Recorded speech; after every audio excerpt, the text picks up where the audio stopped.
A New York landlord is dealing with a nightmare tenant who flooded and trashed her unit, threatened other tenants, and has refused to pay rent for over a year, all the while being protected by the state's eviction protections that were put in place after the eviction moratorium.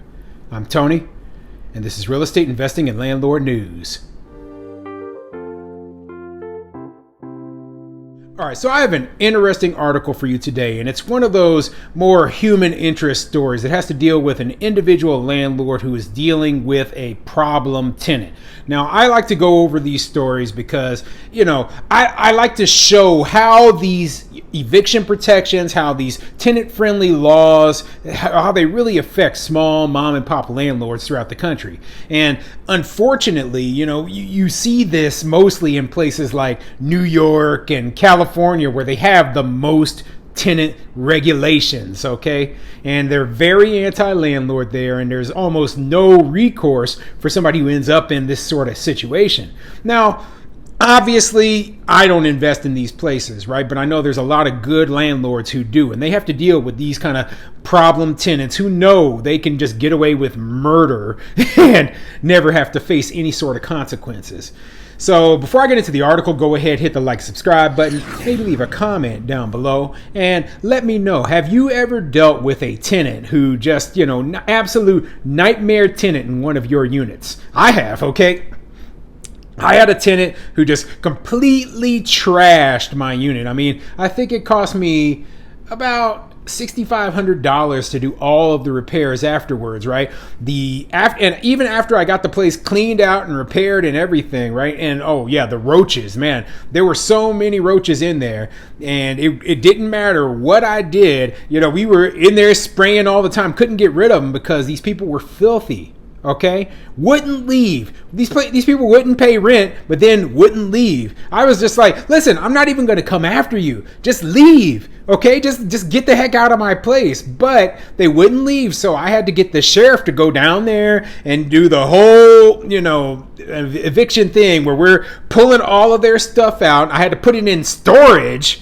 Because, in Arizona where I own that property, they actually have laws that say you just can't throw all their stuff in the dumpster. I wish I could have, because, it was just straight garbage that was up in there. But, it bothers me that there are bad tenants like this. And a lot of us, small landlords, big landlords, everybody deals with it. But because there are so many tenant protections in a place like New York, these landlords in this story, they're truly suffering, and they are going to lose. They're going to make my $6,500 loss look small by comparison, okay? All right, so this article is coming from the New York Daily News, and it says, tenant turns Queens apartment building into a nightmare, say neighbors who can't turn anywhere for help. Yeah, and that's one of the worst things right there. When you have a tenant who is so bad that it hurts the other tenants, okay? That your other tenants now want to leave your property because this crappy tenant you have in there, and the state is protecting them with all of their eviction protections and all their stupid rules and regulations. They didn't put any sort of system in place where you can actually get rid of this bad tenant. Anyway, let's get into the article. A Queens woman does damage from a third-floor apartment with an ocean view. Water left running for days, flooding the building. Smoke pouring from beneath her front door. Hoarding old junk in the hallway, from bicycles to shopping carts. Taking a sledgehammer to her kitchen cabinets. Wow, okay? It would seem like, that she is literally doing criminal property damage to this place, taking a sledgehammer to the kitchen cabinets. Flooding the place. Come on here. But her exasperated Rockaway's landlord and unnerved neighbors can't get help from anywhere. Not from the cops, not from the fire department, and not from a housing court crippled by the pandemic. I'm trying to evict her because she's a nuisance, and the courts are supposedly open for business, said building owner Martin Hainan, who is out roughly $40,000 in lost rent. But apparently they're not, because they really don't care. They don't want to hear a word. Honestly, I gave up on calling the city. Hainan compiled a staggering 6-page litany of Anna Marie Hosong's behavior, from allegedly tossing a fire extinguisher at the building superintendent to once blasting music from her apartment for 20 hours straight. Okay, yeah, she is violating so much of a landlord's lease. I mean, she is being a straight nuisance. She is causing huge amounts of property damage. And the worst part of all is she isn't paying a dime. Okay, she owes 40 grand in rent and hasn't paid a dime in who knows how long. And yet this landlord has to keep her in there because the housing courts are backed up. Okay, I know their eviction moratorium up in New York State supposedly is over, right? But even before it was over, I thought that they said that if you had a person in your property who you could evict for reasons other than lack of ability to pay the rent, then you could go ahead through the eviction process. But maybe the article says something about that a little further. A daily news review of housing court documents detailed the woman's alleged activities with multiple reports of flooding, the Beach 113th Street building, ringing her neighbors' doorbells, and even threatening one of her neighbors with a pipe. When the NYPD and FDNY arrived on multiple occasions, they dealt with the situation and moved on, the landlord said, adding his tenants declined to bring charges against the woman over fear of reprisals. Yeah, it's kind of hard to say, hey, I called the cops on the person who lives in the exact same building as you. They know where you live. They could easily harass you. They could, vandalize your property. They could, just tear. And this kind of person is so crazy, they might actually do it too. So I understand why they didn't file that police report, but it probably would have been a good thing if they had, okay? Hainan is still awaiting a long delayed hearing for her eviction, a process that began in Queens Housing Court in September of 2020. Things became even more complicated after Hosong twice applied in October 2021 and this past February for a COVID relief program that assures her a home during the pandemic. So basically, this guy, he initially applied for her eviction in September of 2020, right? And I'm assuming that because at that time the New York State eviction moratorium was still ongoing and the CDC eviction moratorium was still ongoing, then he probably had to, file for eviction based on all of these other things and not for the rent that he had lost, right? So, all of this nuisance stuff, all of the property damage stuff, all of the, assaulting and harassing the other tenants. I mean, that is a very good cause for eviction, in my opinion, right? But he says that the process, he started the process in housing court back in 2020 in September, and it still is ongoing.